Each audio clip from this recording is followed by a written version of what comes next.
Yesterday was like Christmas for the Democrats and the media since the FBI arrested about a dozen members of the Oath Keepers organization, including the founder and leader Stuart Rhodes, and charged them with seditious conspiracy for their involvement in the mostly peaceful protest at the Capitol on January 6th last year. It's fascinating it took the government a full year to figure this out, and just hours after Ted Cruz put the spotlight on Ray Epps. Not to mention everybody ridiculing the Democrats marking the one-year memorial of the imaginary insurrection. I think almost everyone would tell you that what happened on January 6th here was a terrible thing. It should never have happened, and it should never happen again. But I don't care how many candlelight vigils and musical performances you have from the cast of Hamilton. You're not going to convince at least most normal and sane people that our government last year was almost overthrown by a guy wearing a Viking hat and Speedos. Of course, he's talking about the QAnon shaman who was just sentenced to almost 3.5 years in prison for trespassing, the same amount of time that a rioter got for literally burning down the police station in Minneapolis for George Floyd during the Black Lives Matter riots of 2020. The George Soros-funded district attorneys will always dismiss charges for assaulting police officers and burning cars and businesses during Black Lives Matter riots, but it looks like they actually draw the line at burning down a police station. But after a full year of prosecuting trespassers at the Capitol, undocumented tourists, the Federal Bureau of Instigation has finally cracked the case.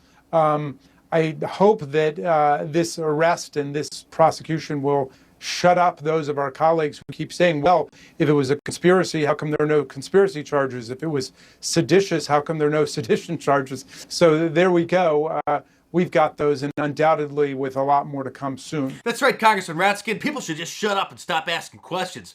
Like, why did Nancy Pelosi deny President Trump's request to station 10,000 National Guard troops at the Capitol that day in order to protect it in case any left-wing agitators or Antifa showed up and started causing trouble? I think everybody with a brain knows the answer to that, but I don't want to get called a conspiracy theorist, so I'll let Bill O'Reilly answer that one. Now, I asked Hannity, I said, I think Pelosi wanted the riot to happen. And I do. Because she wanted to take Trump off the board. She knew if there was violence at the Capitol, you could blame Trump for it, and it's exactly what happened. Interesting. So Bill O'Reilly and many others support the LIHOP hypothesis, the let it happen on purpose hypothesis.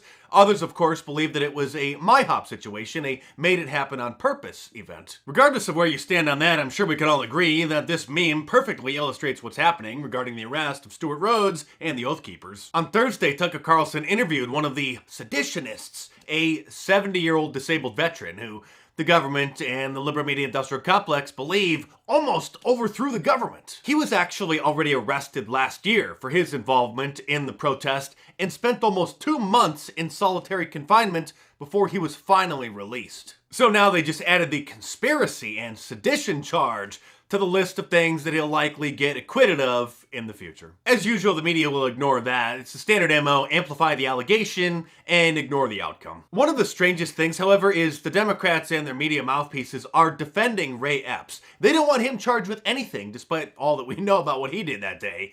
And one of his biggest fans is fake Republican Congressman Adam Kinzinger. Ray Epps has cooperated and is nothing but a January 6th protest attendee, in his own words. Sorry, crazies, it ain't true.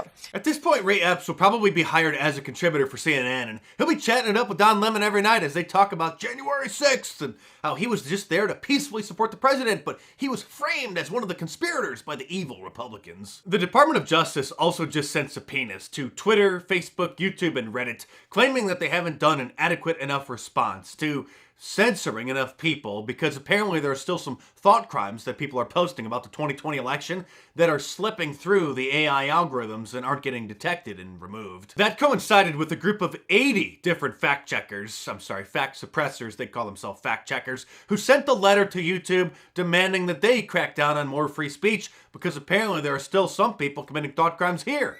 But that's nothing. 270 doctors just signed a letter and sent it over to Spotify demanding that Joe Rogan be censored. They're calling him a menace to public health. He's a menace for having questions and interviewing doctors who talk about things you're not allowed to openly discuss in America anymore since the Marxist takeover. You're not allowed to question Dr. Klopak on a podcast.